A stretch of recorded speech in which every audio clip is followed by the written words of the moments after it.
నేను DEO Srikakulam doctor Tirumala Chaitanya.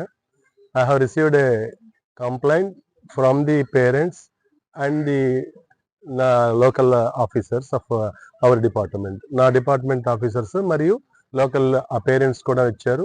అలాగే పిల్లలకు కూడా ఇక్కడ వెంటనే రావడం జరిగింది.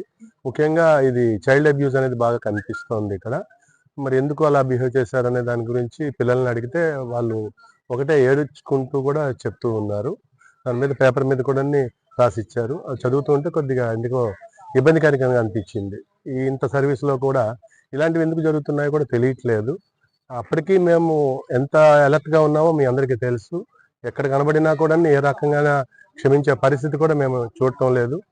మరి ఇంకా అక్కడక్కడ ఇలాంటివి జరుగుతున్నాయి, దురదృష్టం. అయినా మేము ఒకటి మాత్రం ఇవ్వగలం, భరోసా ఇవ్వగలం.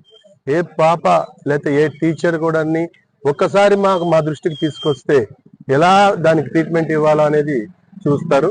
ఆ ట్రీట్మెంట్ అనేది కొద్ది సమయంలోనే మీరు చూస్తారు. కాబట్టి ఆ విషయంలో పదే పదే చెప్తూ ఉన్నాను. నేను ఒక జిల్లా విద్యాశాఖాధికారిగా ఒక విధంగా చెప్పుకుంటే అది మా రెక్కలలో ఆ పిల్లల్ని మేము పెంచుకోవాల్సిన పరిస్థితి ఉంది. మా పిల్లలు వాళ్ళు పేరెంట్స్ మా మీద నమ్మకంతో మాకు అప్పచెప్పారు. ఒక విధంగా కంటే నీరు కూడా వస్తుంది ఆ మాటలు చదువుతూ ఉంటే, ఇవి చేస్తూ ఉంటే. నేను ఒక తండ్రిగానో ఒక తాతగానో నేను మాట్లాడుతున్నాను, ఇక్కడ డిఓగా కూడా మాట్లాడటం లేదు.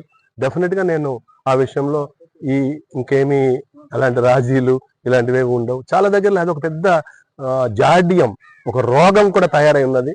ఆ రోగానికి కూడా ఏం చేయాలో తెలియట్లేదు. ఇది సాంఘిక రోగం అని నేను చెప్తాను. దీనిని మళ్ళీ కప్పడానికి, దీన్ని మళ్ళీ ఇచ్చేయడానికి రకరకాలైన ప్రయత్నాలు జరుగుతున్నాయి.